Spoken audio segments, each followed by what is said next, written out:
आणि जिथं परमात्म्याला सुख नाही तिथं आपण जायचं नाही. उत्तर ऐकत नाही.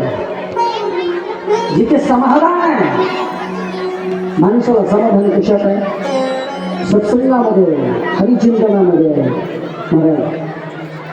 सुनंदगिरी सांगितलं आता मात्र गोकुळात राहायचं नाही, कारण कन्हैया जसा जन्म घेतला तसं त्याच्या जीवनामध्ये संकट आहे.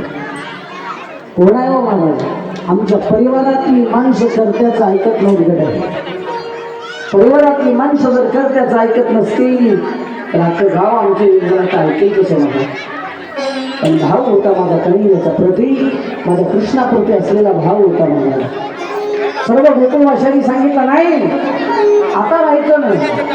महाराज सर्व आटाळी घर सर्वांनी सोडलं, आपल्या बैलगाडीमध्ये सर्व सामान भरलं आणि निघतायत महाराज. गोकुळातून परमात्मा निघतोय. कुठं? गोकुळातून परमात्मा वृंदावनला चालला आणि वृंदावनला जात असताना वृंदा आणि तुलसी वन ज्याचं आहे, या वृंदावन हे कुणाचं ठिकाण आहे माझं? परमात्म्याचं वास्तव्य. सर्व सृष्टीचा जरी कदाचित नाश झाला तर वृंदावनचा नाश करीत.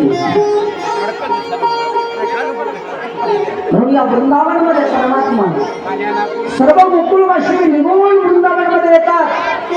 घराघराचा त्याग एकासाठी आहे, ज्या कृष्णासाठी आहे. सांगू तुम्हाला, ज्याचा तुम्ही ज्यासाठी त्याग केलाय परमात्मा तुम्हाला दिल्याशिवाय राहत नाही. म्हणून हे करण ना, तुमच्या हाताने एवढं अन्नदान होत आहे, एवढं ज्ञानदान होत आहे. म्हणून तर तुम्ही आज तुमच्याकडे पाहिल्यानंतर असं वाटतं तुम्ही किती प्रसन्न आहात. भगवंतासाठी इतकं तुम्ही समर्पण करता म्हणून तर भगवंत तुमची जोडी भरून देतो ना. काय सुंदर मंदिर आहे, काय तुमची तपोभूमी आहे, काय गोपीचा काट आहे आणि काय तुम्ही दानशूर आहात. मी अनेक कार्यक्रम केले महाराज, पण असं अन्नदान, असं ज्ञानदान तुम्ही करताय ना, दिली तोला शुभेच्छा आहे. कमी आहे तुम्हाला. साधू संतांचा आशीर्वाद घेताय तुम्ही, ज्ञानदानही करताय आणि अन्नदान तर विचारूच नका. मला एक वाक्य बोललो मी तुम्हाला बघा. नंद बाबांनी विष्णू कृष्ण परमात्म्याचा जन्म झाला तर अन्नधान्याची कोठार केली. जेवढं द्यावं तेवढं परमात्मा तुमची जोडी. म्हणून हात जोडून विनंती आहे, दातृत्व दाखल जा एवढ्या कार्यक्रमाला. मला असं वाटतं तुमच्यात कमीच नाही काही. 2000 म्हणलं तर 4000 पट्टी देणारी माणसं आहेत. माणसाचं दानही दिलं पाहिजे आणि श्रमही केलं पाहिजे. आणि एक वाक्य सांगतो तुम्हाला, मी आता अनेक दिवसापासून बघतोय तरुण मंडळी एवढं परिश्रम करतात. मला नाही वाटत आमच्या भागामध्ये महाराज तरुण पोरांना विनंती करून मंडपात आणावं लागतं आणि तुमच्यातल्या पोरांना बाजूला सरका म्हणावं लागतं. तरुण पोरासाठी एकदा जोरदार काय हा सर्वात मोठा आनंद आहे ना मला, सर्वात मोठा आनंद. काय अजून काय पाहिजे आपल्याला मला सांगा. आपण म्हटलं पाहिजे. आणि खाजून सांगतो मला, लोक म्हणत असतील सोपं आहे, सोपं काहीच नसतं. मला तुम्हाला सोपं वाटतं, महाराज बोलवणं सोपं नाही. महाराज जाईपर्यंत त्याच्या मागे काय काय व्याधी असतात तरी त्याला माहिती असते. झोप नसते महाराज. मॅनेजमेंट करणं सोपं वाटतं का? घरात 4 पाहुणे आले की घरातल्या माणसाला मॅनेजमेंट नीट होत नाही. आणि एवढा उत्साह सर्व गावातली एकत्र येऊन करताय म्हणून धन्य आहात तुम्ही. आणि त्या लेकरांचे जे तरुणपणी सर्व कार्य करते ना, म्हणून त्यांच्यासाठी एकच म्हणावं वाटतं, धन्य माता पिता तयाचे की तुम्ही माय बाप किती सुज्ञ आहात, धन्य आहात की त्यांना तुम्ही पारमार्थाकडे नाही कीर्तन पुढे सांगत, नाही कीर्तन कोणी करू द्या, नाही कोणी भजन करू द्या, पण फक्त तुमच्याकडे सेवाभाव आहे. असाच सेवाभाव तुमचा कायमचा अंतःकरणात असावा. मालकऱ्याकडे मागणे एवढंच आहे. उत्तर आणि परिसर तुमच्या गावचं नाव घेता येत नाही. तुमच्या गावाला जर अमोर महाराज पहिल्यांदा आलेला असला तरी 7-8 वर्षाला बाहेरचं नाव मी ऐकतो. मला येणारी दररोजची कीर्तनकार माझे मित्र मंडळी नाव सांगतात मला, महाराज जाऊन बघा तुम्ही एकदा राहील. सर्व माहिती ना मला काय आहे महाराज. म्हणून एक लक्षात राहू द्या, थेंबे थेंबे तळेसाचे दानशूर व्यक्ती दान करतो यात नवल नाही. आणि साधारण व्यक्ती सुद्धा इथं जर तन मन धनाने कार्य करत असतील आणि आजचा अन्नदान तर महाराज कोणाचा आहे समस्त महाडोकरी समाज बांधव राहील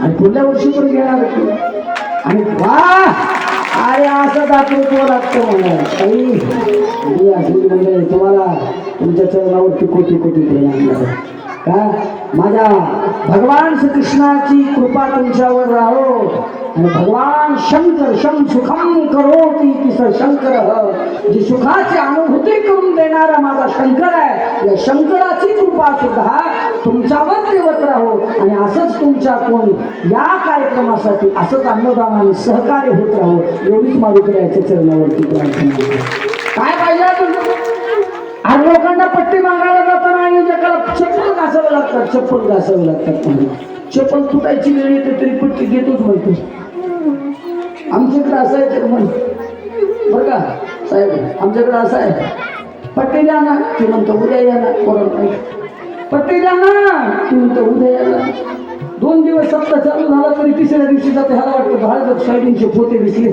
त्याला वाटतं त्या संयोजकाला वाटतं बरं झालं आता सोयाबीन पोते आहेत म्हणजे ह्याला सोयाबीन विकून लय पट्टी द्यायची असं 6-7 दिवस आले की ह्याच्या झाडाचं पोतच दिसत नाही त्याला वाटतं ती म्हणतो पट्टी द्या ना ती म्हणतो उद्या या ना त्याला वाटतं सोयाबीन मार्केटला गेले मला जरूर पट्टी द्यायची सप्त्याचा 6वा दिवस झाला तर ही चक्र हाणालेला असतो 7व्या दिवशी ती म्हणतो उद्या या ना 7व्या दिवशी आता उद्या खालाय आणि ही पट्टी मागायला जातं आणि वजनात म्हणतो होय का सत्याची मंडळ याच्यात पट्टी द्यायची आहे आता सर्व संयोजकाला कमिटीला वाटतं आता मग ही गावातलं सर्वात मोठं रेकॉर्ड आहे पट्टी नंबर 1 देणार नंबर 1 देणार महाराज या माणसाने खिशात हात घातला 10-12 माणसं दररोज टेलिफोनचे पंधरा पण मिळाला एवढ्या चक्र घासून त्याच्या दाराला देवाच्या दारात घातलं असतं तर देव प्रसन्न झाला असतं त्याने खिशात हात घातला पट्टी किती दिली असेल किती पट्टी दिली असेल 11 रुपये किती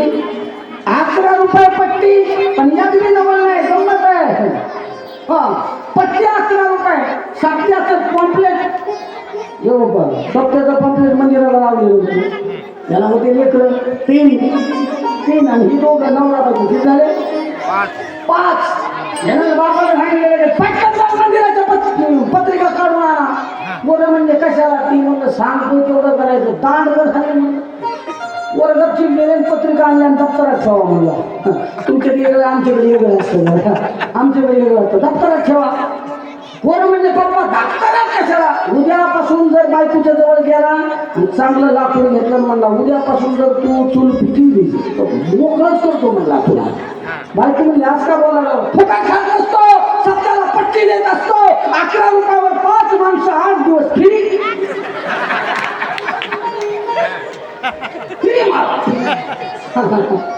दातून बोलतो काय आहे नाश्ता येणारे नाश्ता चहा आहे ना गुळाचा चहा घेतला तर 3 रुपये 10 रुपयाला ती एवढ्याच दिवसात आणि इथं बंग हाणायची 8 दिवस याला दातृत्व म्हणतात नाही माझा दातृत्व कसं आहे माझ्या यशोदा राणीसारखं दातृत्व कसं आहे माझ्या नंद राजासारखं दातृत्व आहे दातृत्व कसं आहे जर अभ्यास करायचा असेल तर तुम्हाला दातृत्व कुठं शिकायचं असेल तर मी म्हणतो ऐकाय राहेरतून शिकायचं राहेरच्या मंडळीतून दातृत्व काय शिकायचं याचा फायदा काय आहे महाराज इथं संचय नसला तरी देवापाशी संचय तुमचा निश्चित आहे साधारण माणसं नाही तुम्ही म्हणून तर भगवंताला तुम्हाला सुखी ठेवण्याचे हवं ते दिलंय म्हणून सेवा करत जा दान करत जा पट्टी देणाऱ्याने पट्टी देत जा जेवढं द्याल तेवढं भगवान तुम्हाला देत असतो आहे का म्हणून गोकुळातून वृंदावनकडे निघाले वृंदावनकडे आज पहिली वेळ होती महाराज आता मात्र परमात्मा मोठा झाला होता आणि पहिली वेळ आता माझा परमात्मा गाई चालण्यासाठी जात होता गाई चालण्यासाठी दररोजचा चाललेला नित्यक्रम होता परंतु दररोज शाळेत गेल्यानंतर बरं हो दररोज शाळेत गेलेस करमत आहे का एक दिवस सुट्टी लागते का नाही कोण्या दिवशी सुट्टी असते तुम्हाला बुधवारी का रविवारी असते तुमच्याकडे आमच्याकडे बुधवारी असते हां आम्ही लातूर जिल्ह्याचे ना तुमच्या नांदेडमध्ये असतो सुट्टी असते आता म्हणजे एक काम करा दररोज सारखं बरोबर आहे काय तरुण मंडळ इकडे माणसानं ऐका निघा तुमच्यासाठी बोलत दररोज घरचं खाली कथा येते कधी बाहेर जावं वाटतं की नाही वाटतं की नाही? वाटतं की नाही? हा वाटतं. तसंच मला तीच सांगायची. कृष्ण परमात्मा म्हणला दररोज जर खाऊ खाऊ कठाला आला म्हणला. आता एक काम कर म्हणला, माझ्या घरची भाजी सारखी तीच सारखी चपाती भाकर तीच म्हणला लय कठाला आला. तुझ्या घरचं खाऊन बघू. एक काम करा, हापडे घे म्हणला. हापडे हापडे हापडे घेऊन तुम्ही सुट्टी हाटे हाटे साहेब हाटे घ्यायचा. तुम्ही 8 दिवस घेतली तुमची पगार मला किती संख्या हाटे हाटे बरं का. मग तेवढं हात घेतला निघाले. आता निघाल्यानंतर कृष्ण परमात्मानं सांगितलं आता खेळ खेळायचे. आता लिहिलं आहे परमात्म्याची. एक एक लिहिला परमात्मा करू लागला.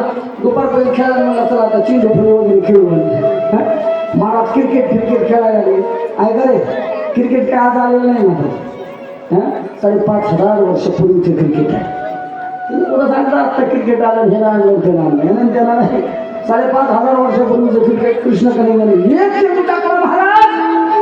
तो चेंडू गेला, तो निधी म्हणून गेला. आता सांगितलं आता कने माया केली. त्याने सांगितलं आता एक करायचं. काही केलं तरी सर्व गोपाळ म्हणजे माझा चेंडू पाहिजे. त्याने सांगितलं आता माया केली महाराज. कने याने सांगितलं द्यायचं आहे का कदमला झाडावर चढला नाही म्हणून चेंडू हातून टाकली. यमुनेचा हातून टाकली. मायाचा एक धोका माम आणि जी याम आणि नाही ब्रह्म सत्यम जगन मिथ्या जीव ब्रह्मैव नापराहा. शंकराचार्याने अर्ध्या श्लोकात सर्व 618 पुराण 4 वेदाचं वर्णन करून एकाच श्लोकात सांगितलं. बरोबर आहे का? एकाच वाक्यात सांगितलं. श्लोकार्थेन प्रवक्ष्यामि यदुक्तम ग्रंथ कोटिभि ब्रह्म सत्य जगन मिथ्या जीवो ब्रह्मैव केवलम किंवा नापरा. अर्ध्या श्लोकात सारा ब्रह्म सत्य आहे, जगत मिथ्या आहे.